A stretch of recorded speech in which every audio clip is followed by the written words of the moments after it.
Mango की एक box मेरे हाथ में था, तो जगदेवी बोली तुरंत बाबा जाएंगे, जल्दी नमस्कार करो।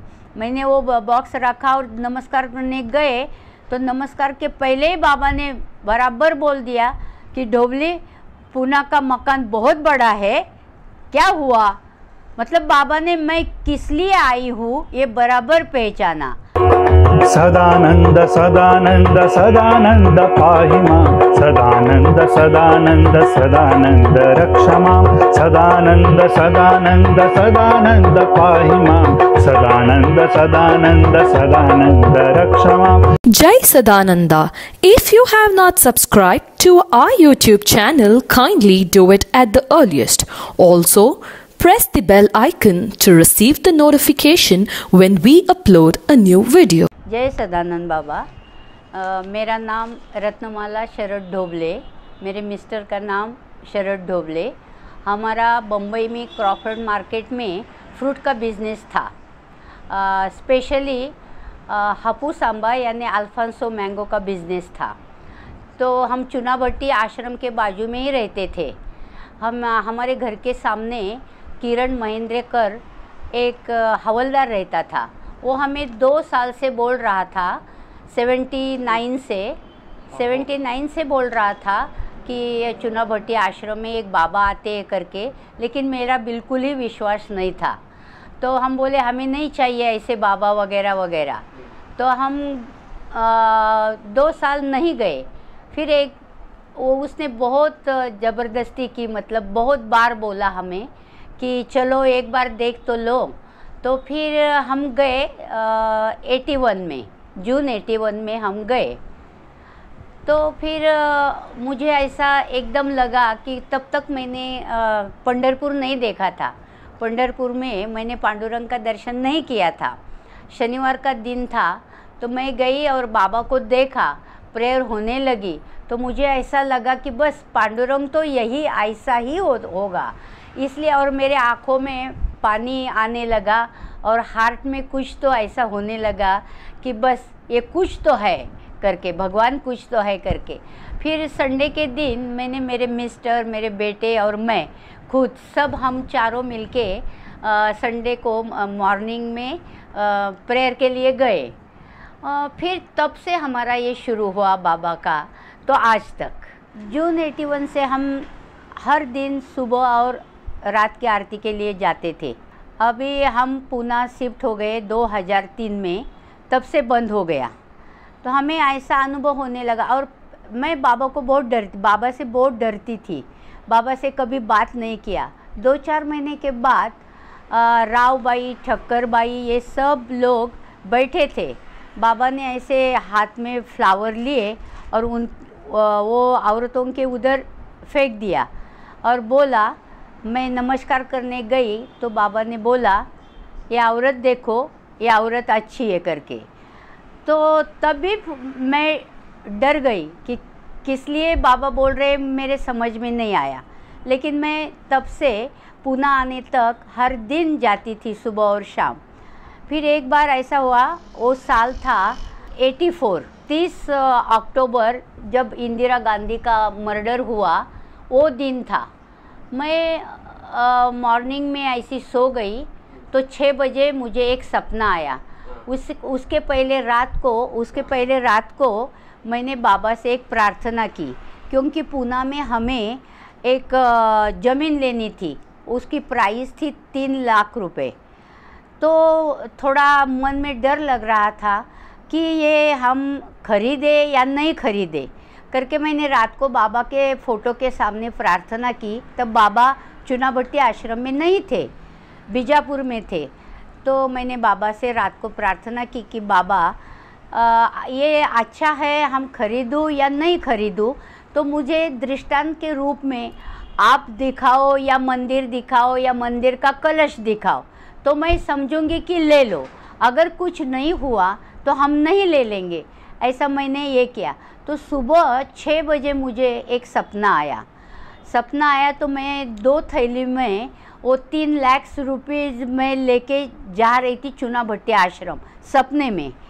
तो वो रेलवे फाटक क्रॉस किया तो बाबा निकल पड़े थे। और रेवती आंटी उच्चिल वो और 4 औरतें बाबा को विदा कर रहे थे। तो मैंने ज़ोर से आवाज़ दी कि बाबा बाबा रुको। बाबा ने पीछे देखा, वो औरतें ने मुझे बहुत डांटा कि मत रुको, उनको बीजापुर जाना है, काय के लिए रोकते हो।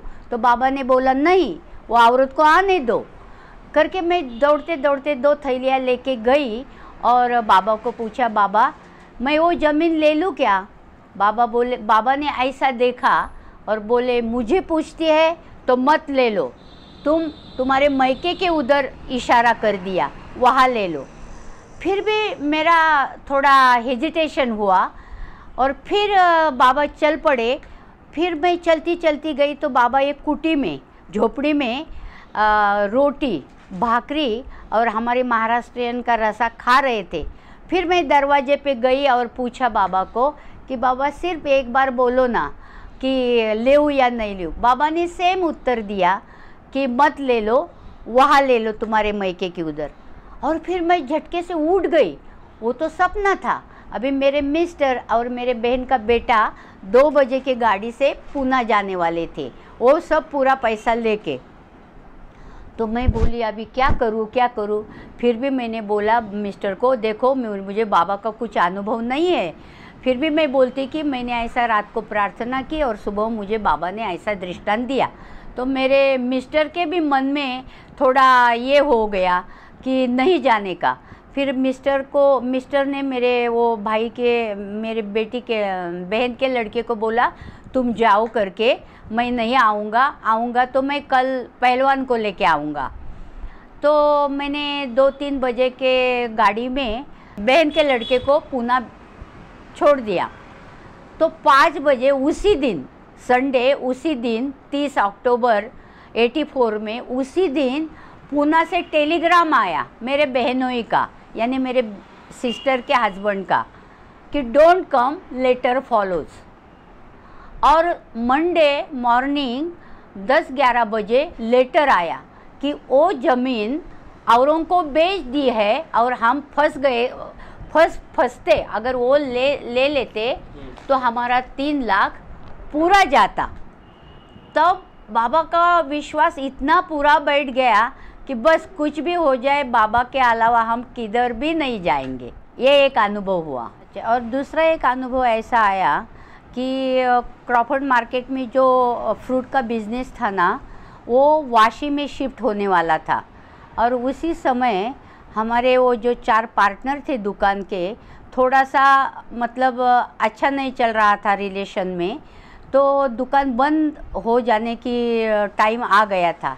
तो मेरे मिस्टर ने 2-3 साल पहले, 96 के पहले 2-3 साल बाबा से पूछा, मतलब वो कन्नड़ा बोलने वाले थे, राजप्पा, लक्ष्मीबाई, उनके साथ अपने बाबा के चुनाभट्टी आश्रम के बाबा जहाँ सोते थे उस रूम में जाके पूछा कि बाबा वाशी में नए शॉप्स हो रहे हैं, तो हम वहाँ शॉप ले लेंगे क्या बिजनेस के लिए, गोडाउन ले लेंगे क्या।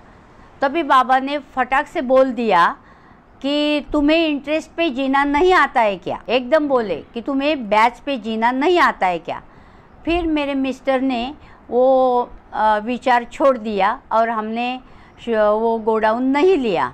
और उसके बाद ऐसा हुआ कि 96-97 में हमारा दुकान पूरा बंद हो गया और तब से हमें इंटरेस्ट पे ही जीना पड़ा।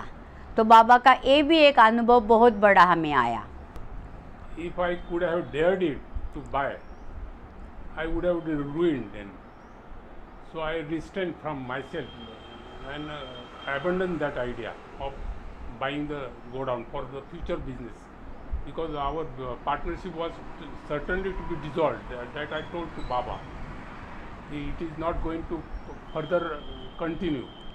So to safeguard my interest, that is my bread and butter, I requested Baba and seeked his consent whether to be or not to be. So he flatly refused to. He gave a negative answer. And can't you survive on interest itself? So they immediately I abandoned the idea. और एक अनुभव बाबा का बहुत अच्छा है, बाबा ने हमें बचाया।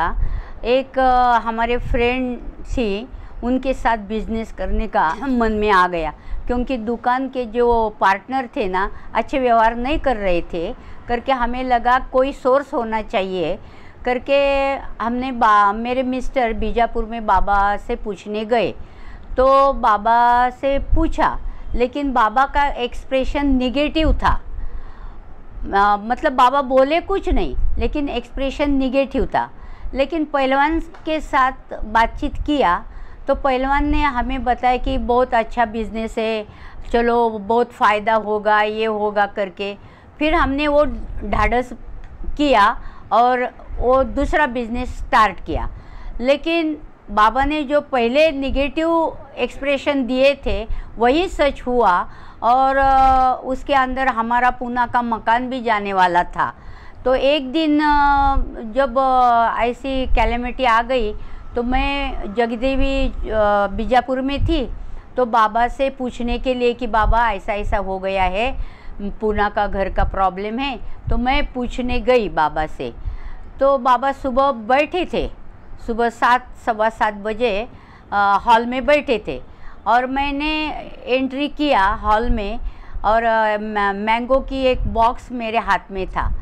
तो जगदेवी बोली तुरंत बाबा जाएंगे, जल्दी नमस्कार करो। मैंने वो बॉक्स रखा और नमस्कार करने गए तो नमस्कार के पहले ही बाबा ने बराबर बोल दिया कि ढोबली, पूना का मकान बहुत बड़ा है, क्या हुआ?